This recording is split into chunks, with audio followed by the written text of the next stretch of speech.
থেকে 1 বছর পূর্বে 2023 সালের 14 আগস্ট আমাদের প্রাণপ্রিয় মধ্যমণি কোরআনের পাখি আল্লামা দেলোয়ার হোসেন সাইদি রাহিমাহুল্লাহ নাওয়ারাল্লাহু মারকাদাহু ওয়া জাআলাল জান্নাতা মাসওয়াহু। আল্লাহ রাব্বুল আলামিন তিনার কবরকে নূরে নূরান্বিত করুন, বলি আমিন। আল্লাহ পাক রব্বুল আলামিন তার শানকে, তার মানকে, তার ইজ্জতকে জান্নাতের সর্বোচ্চ স্তরে পৌঁছে দিন, সকলে বলি আমিন। সেই মানুষটি আজ থেকে 1 বছর পূর্বে আমাদের থেকে বিদায় নিয়েছেন। এটা আল্লাহ রাব্বুল আলামিনের, তিনি ছিলেন আল্লাহ রাব্বুল আলামিনের একটি বিশেষ নিয়ামত। আমাদের উস্তাদেরা অনেক সময় বলতেন যে প্রতি 100 বছরে আল্লাহ রাব্বুল আলামিন তার বান্দাদের জন্য কিছু নিয়ামত বরাদ্দ দেন। প্রতি 100 বছরে হিসাব করেন 100 বছরের একটা বাজেট আল্লাহ রাব্বুল আলামিন মানব মণ্ডলীর জন্য নির্ধারণ করেন। তার মধ্যে একজন ছিলেন আল্লামা সাইদি। তিনি হচ্ছেন 100 বছরের আল্লাহ রাব্বুল আলামিনের দান করা একটা নিয়ামত। সেই নিয়ামতকে আমরা চিনতে পারি নাই, তার কদর আমরা করতে পারি নাই, তার জীবদ্দশায় আমরা অনেকেই তাকে চিনতে পারি নাই। তো এটা হলো আমাদের ব্যর্থতা, এটা আমার আপনার ব্যর্থতা, আমার আপনার অজ্ঞতা, আমার আপনার মূর্খতা, যে কি মানুষকে আমরা হারিয়েছি।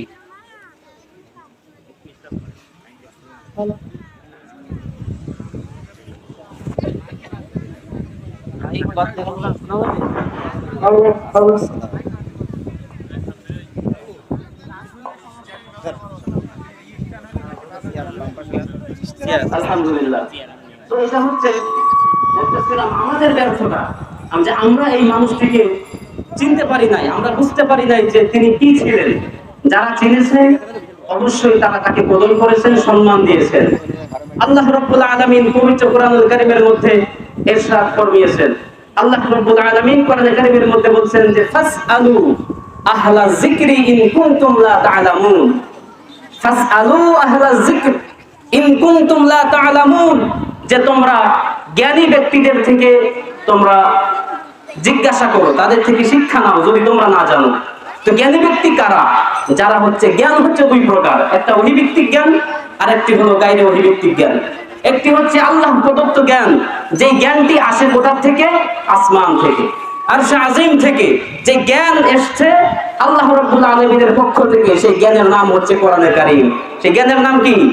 কোরআনে কারীম। আল্লাহ রাব্বুল আলামিন পবিত্র কোরআনুল কারীমে সূরা আর রহমানের মধ্যে কি সুন্দর করে বলছেন, আর রহমান আল্লামাল কুরআন খালাকাল ইনসানা আল্লামাহুল বায়ান। আল্লাহ বলছেন যে আমি রহমান, আমি মানুষকে কোরআন শিক্ষা দিয়েছি, জ্ঞান শিক্ষা দিয়েছি।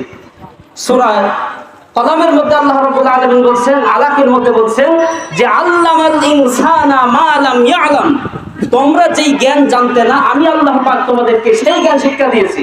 সেই জ্ঞান কি?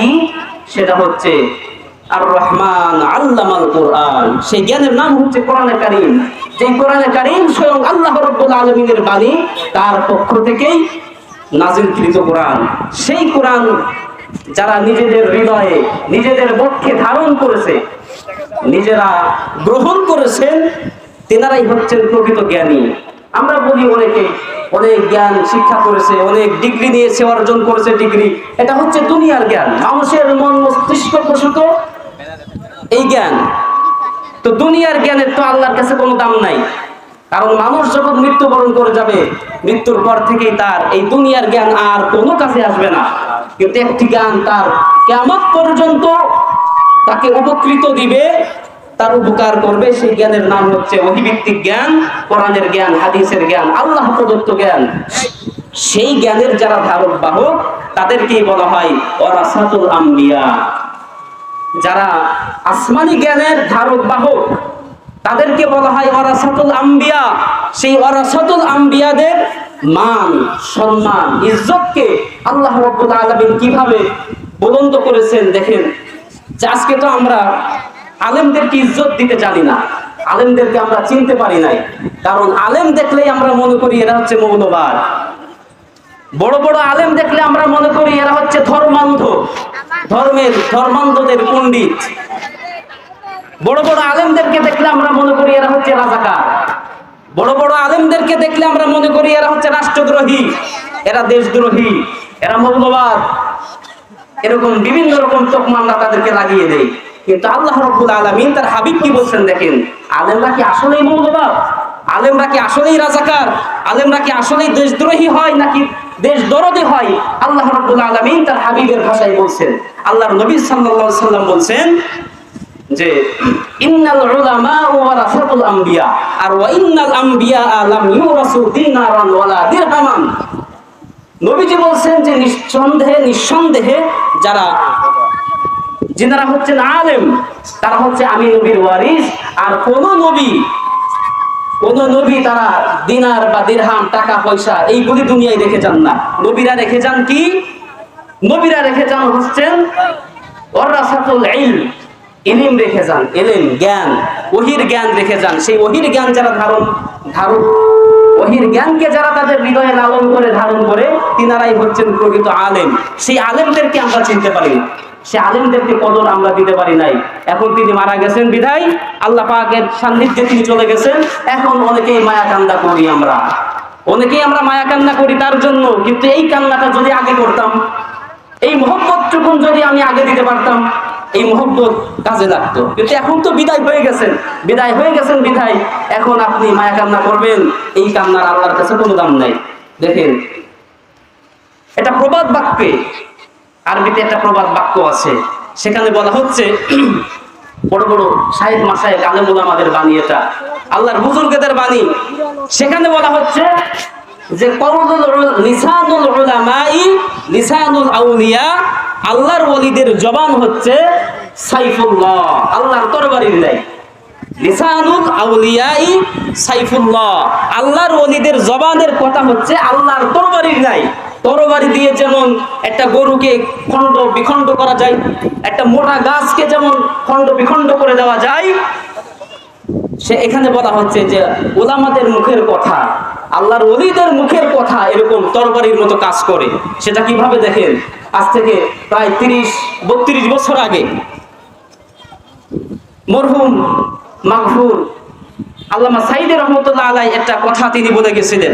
আল্লামা সাইদি রহমতুল্লাহ আলাই বলেছিলেন যে তোমরা আমাদেরকে মৌলবাদ বলো, আমরা ধর্মের প্রচার করি, ধর্মের প্রসার করি, আল্লাহর দিনকে আল্লাহর জমিনে আমরা প্রতিষ্ঠিত করবার জন্য সংগ্রাম করি, এই জন্যই বুঝি আমরা মৌলবাদ, আমাদেরকে মৌলবাদ বলো।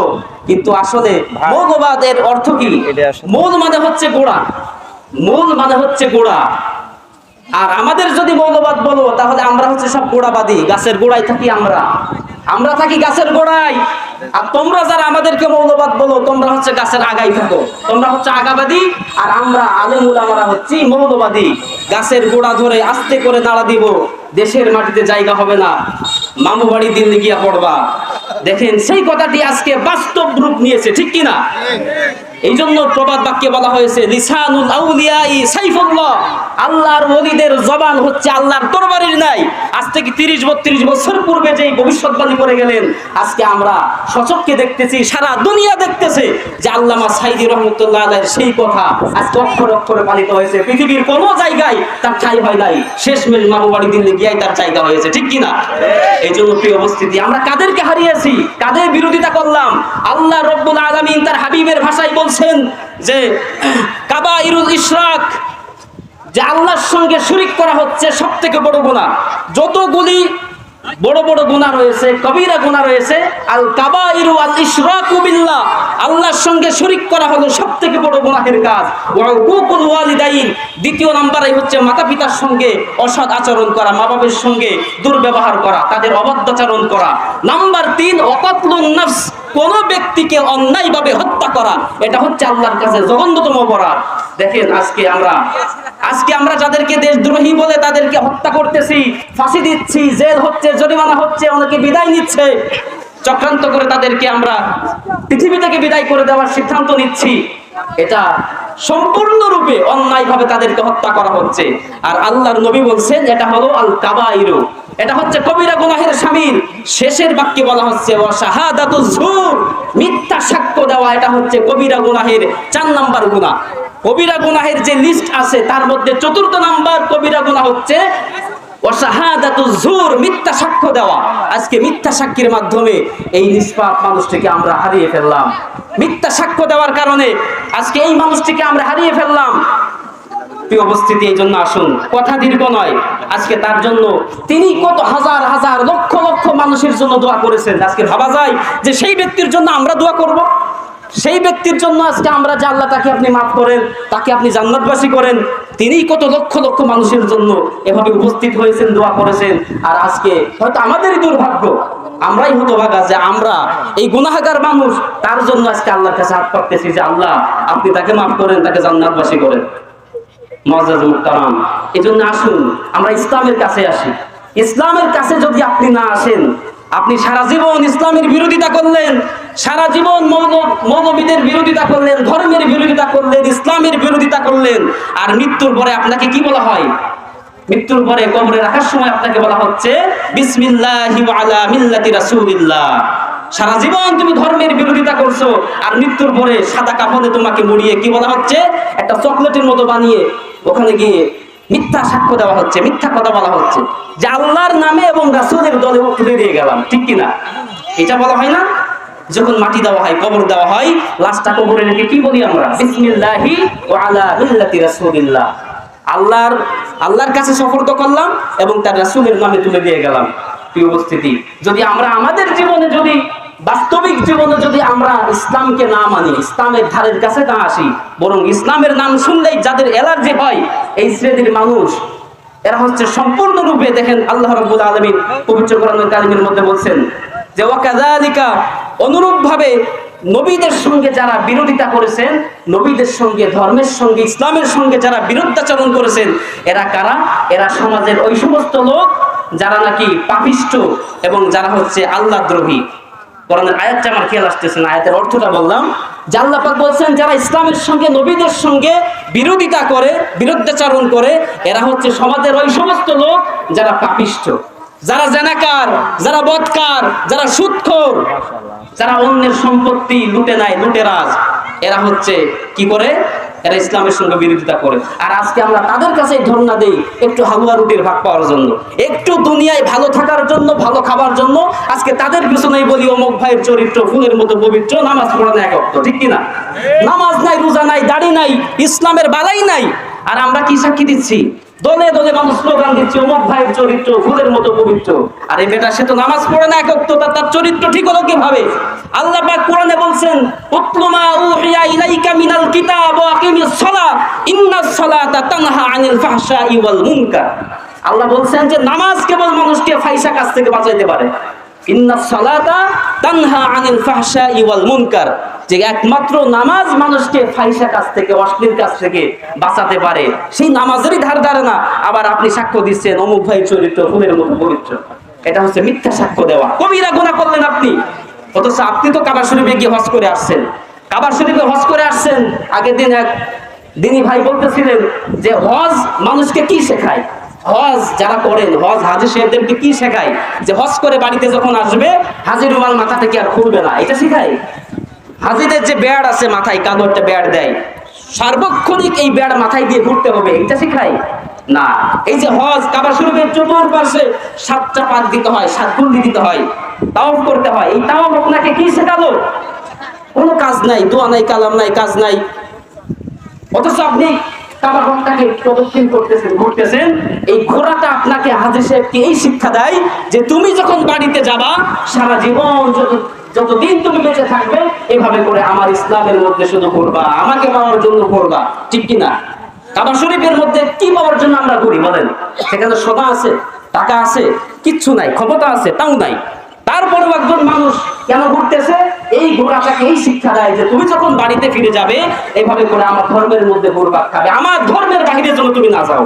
আমার জীবন ব্যবস্থা ইন্নাদ-দীন ইনদাল্লাহিল ইসলাম, আমার জীবন ব্যবস্থার বাহিরে যেন তুমি এক পাও না বেরো। এই শিক্ষা ওখান থেকে হাজি সাহেবকে দিয়ে দিল। আর হাজি সাহেব 6 লক্ষ 7 লক্ষ টাকা খরচ করে দেশে আসলো, এসে আবার শুরু করে ইসলামের সঙ্গে বিরোধিতা করে। যারা ইসলামকে চায় না, ইসলামকে মিটিয়ে দিতে চায়, তাদের সঙ্গেই সখ্যতা গড়ে তোলে। ঠিক কিনা? এদেরকে টাকা দেয়, পয়সা দেয়, এদের জন্য মিডিয়ার প্রচার মাধ্যম সব ফ্রি করে দেয়। তো এর নাম তো ধর্ম না, এর নাম তো ইসলাম না, এর নাম হাজি সাহেব না। এই জন্য প্রিয় মুহতারাম, আসুন আমরা নামাজ পড়ি যাই আল্লাহর জন্য।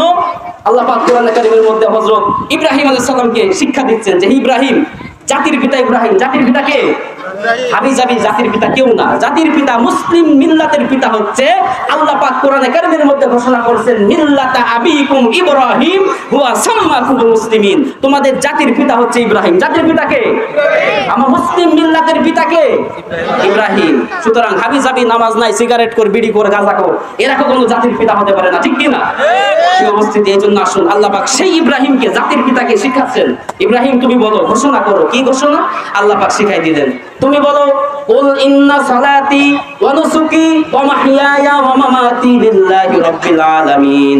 ইব্রাহিম তুমি ঘোষণা করো ইন্না সালাতি, নিশ্চয় আমার নামাজ, আমি নামাজ পড়বো যে আল্লাহর জন্য, ওয়া নুসুকি কুরবানি করব ওই আল্লাহর জন্য, ওয়া মাহইয়ায়া আমার জীবন ধারণ, আমার জীবন যাপন হবে ওই আল্লাহর জন্য, ওয়া মামাতি লিল্লাহি রাব্বিল আলামিন, আর আমার মৃত্যুটাও ওই আল্লাহর জন্যই। সুতরাং আমি জীবন যাপন করব, জীবন ধারণ করব, চাকরি বাকরি আপনি সব করবেন, রাজনীতি করবেন, সমাজনীতি করবেন, সব করবেন, সেটা কার জন্য হতে হবে? আল্লাহর জন্যই হতে হবে, আল্লাহকে পাওয়ার জন্য, এবং তার দিনকে জমিনে খোদার দেওয়া বিধানকে আল্লাহর জমিনে প্রতিষ্ঠিত করবার জন্য। এটাই হবে আপনার রাজনীতি, আপনার সমাজনীতি, আপনার সবকিছু। এটা জাতির পিতা ইব্রাহিমকে আল্লাহ শিখাই দিচ্ছেন, কোনো মৌলবাদী শিখাই দিচ্ছেন না।